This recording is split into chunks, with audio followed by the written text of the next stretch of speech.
कहानी की शुरुआत होती है एक आदमी और उसकी बेटी के साथ जो समंदर में साथ मिलकर मस्ती कर रहे होते हैं। अचानक बेटी को लगता है कि जैसे उसका डैड उसे पानी के नीचे की कर रहा होता है, लेकिन वो नहीं कर रहा होता। दोनों को पानी के नीचे कुछ अजीब महसूस होता है। आदमी तुरंत अपनी बेटी को बोट की तरफ धक्का देता है, उसे सेव करने की कोशिश में। उसकी माँ उसे समंदर से बाहर खींच लेती है, जबकि फादर, जिसका नाम एड होता है, उसे एक विशाल शार्क पानी के नीचे घसीट कर ले जाता है। समंदर एड की चीखें और खून से भर जाता है जब शार्क उसे बेरहमी से अटैक करती है। अपनी जान बचाने की पूरी कोशिश के बावजूद एड खुद को छुड़ा नहीं पाता। उसकी वाइफ नैन्सी और उसकी बेटी कैसिडी उसे पुकारती है। जब एड उनकी तरफ तैरने की कोशिश करता है, उसके हाथ खून से भरा होता है। बेटी अपने फादर तक पहुंचने की कोशिश करती है, लेकिन वो उसे बचा नहीं पाते। फिर सीन शिफ्ट होता है और हम कैसिडी को एक नाइटमेयर से जागते हुए देखते हैं, जिसमें उसने अपने फादर की डरावनी मौत देखी होती है। वो अपने सप्लीमेंट्स लेती है और तब ग्रेग यानी कि उसका हस्बैंड भी उठ जाता है। तैयार होने के बाद दोनों लंदन के लिए निकलते हैं अपनी एनिवर्सरी सेलिब्रेट करने के लिए, एक सी विजिट और ड्राइविंग के साथ। वहाँ वो ब्रेकफास्ट करते हैं और बोट कैप्टन बेंस और अपने दोस्तों से मिलते हैं। फॉर्मल ग्रीटिंग्स के बाद वो शिप पर चढ़ जाते हैं, जहाँ उनकी मुलाकात काई से होता है। शिप के सेल करने से पहले समुद्री सफर के दौरान कैसिडी अपने बचपन को याद करती है। उसे याद आता है कि वो समंदर के पास खड़ी थी, जहाँ उसके पीछे उसके ग्रैंडफादर सीमास कुछ विजिटर्स को एरिया के डेंजर्स के बारे में वार्न कर रहे होते हैं। वो उन्हें समुद्री इकोसिस्टम का रेस्पेक्ट करने और उसे अपना किंगडम ना समझने की सलाह देते हैं। वो एक्सीडेंट से बचने के लिए फ्लैशबैक के बाद कैसिडी अपने ग्रैंडफादर से मिलती है, जो उसे प्यार से पीनट बुलाते हैं। फिर नैन्सी ने ग्रैंडपा को बताया होता है कि कैसिडी अभी भी अपने फादर की मौत के नाइटमेयर्स देखती है। ये कोई हैरान की बात नहीं है कि एक लड़की अपने फादर की इतनी डरावनी मौत को नहीं भूल पाई। ग्रैंडपा उसे तसल्ली देने की कोशिश करते हैं। शिप पर बेन रेडियो पर न्यूज सुन रहा होता है। इसी बीच दूसरी बोट पर एक आदमी बाइनोकुलर से समंदर देख रहा होता है, अपने बॉस जॉर्डन को रिपोर्ट कर रहा होता है। कहीं और एक सस्पिशियस ग्रुप दूसरी बोट पर खुद को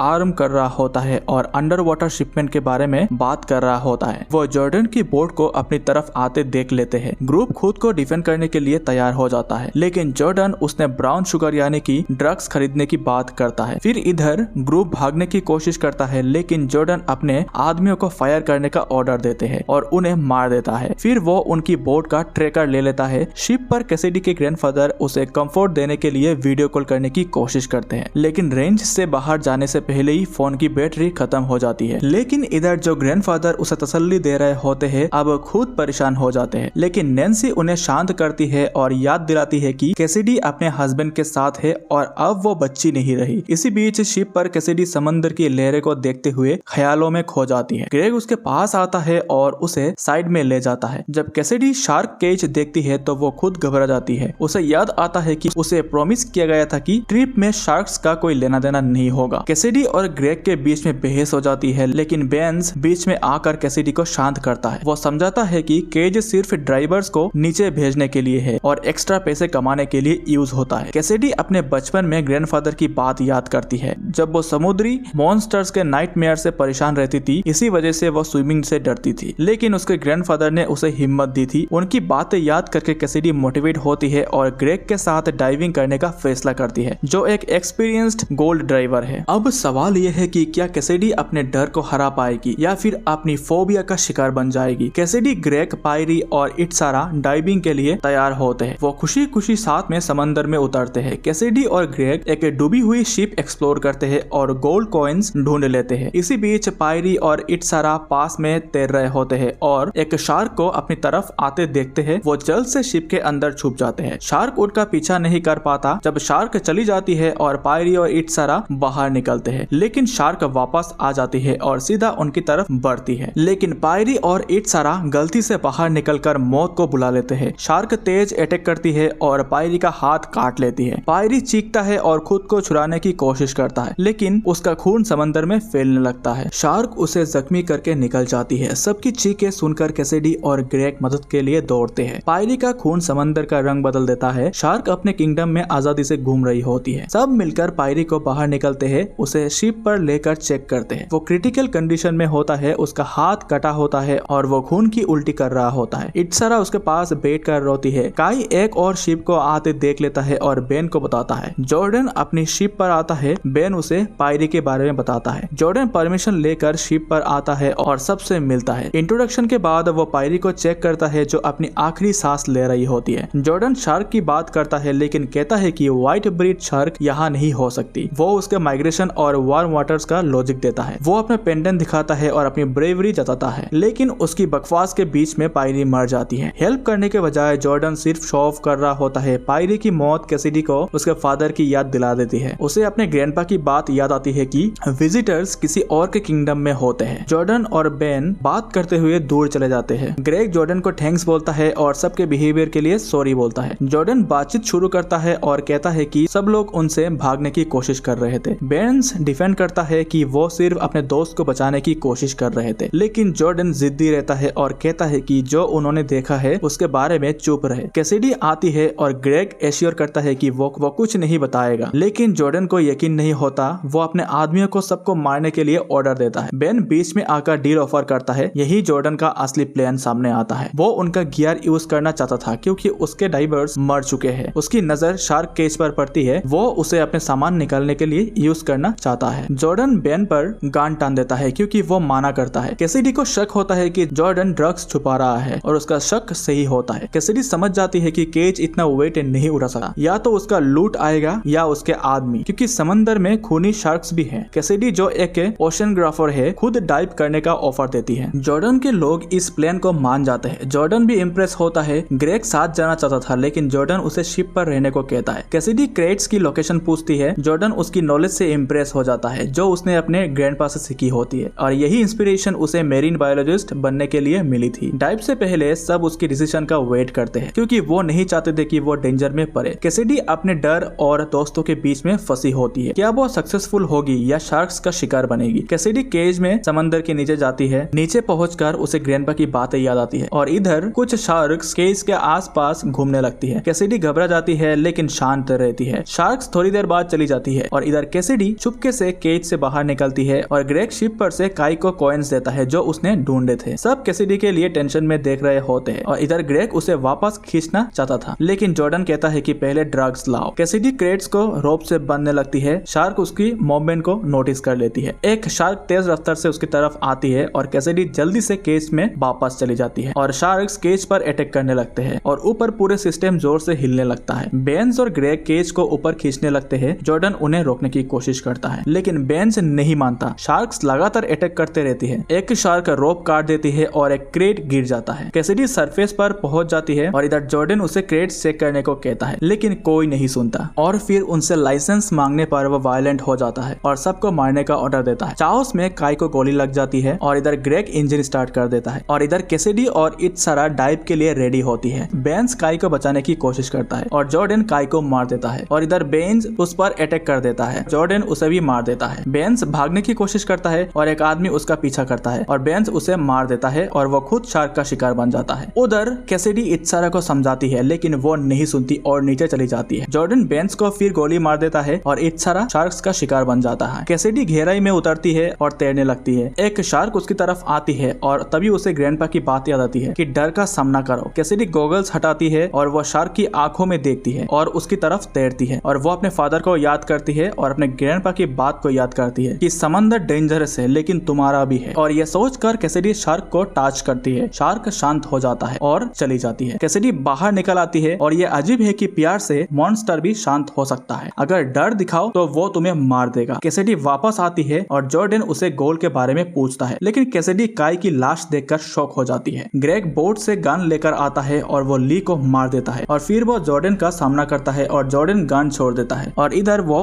ग्रेग को जिंदा देखकर हैरान होता है। वो उसे पंच करता है और इधर कैसिडी जॉर्डन पर अटैक करती है और जॉर्डन उसे फेंक देता है। कैसिडी गन उठाकर उसे शूट करती है और इधर जॉर्डन सिगरेट जलाता है। फिर कैसिडी उसे दोबारा शूट करती है। वो समंदर में गिर जाता है और शार्क्स उसे मार देती है और वो चीखता हुआ मर जाता है। समंदर उसके खून से भर जाता है और इधर जॉर्डन की शिप जलती रहती है। ग्रेग और कैसिडी निकल जाते हैं और बेन्स जिंदा बच जाता है और फिर ग्रेग शिप चलाकर लैंड की तरफ बढ़ता है और इधर बेन्स को याद आता है कि प्लान गोल ढूंढने का था और इधर ग्रेग और कैसिडी मुस्कुराते हैं। अब उनका गोल बेन्स को बचाना है। ग्रेग प्रॉमिस करता है कैसिडी से कि वो बोट से दूर रहेगा। 2 हफ्तों के बाद कैसिडी अपने ग्रैंडफा से मिलती है और वो अपने डर को हरा चुकी होती है अब तक। और इसी के साथ ये मूवी यहाँ पर खत्म हो जाती है।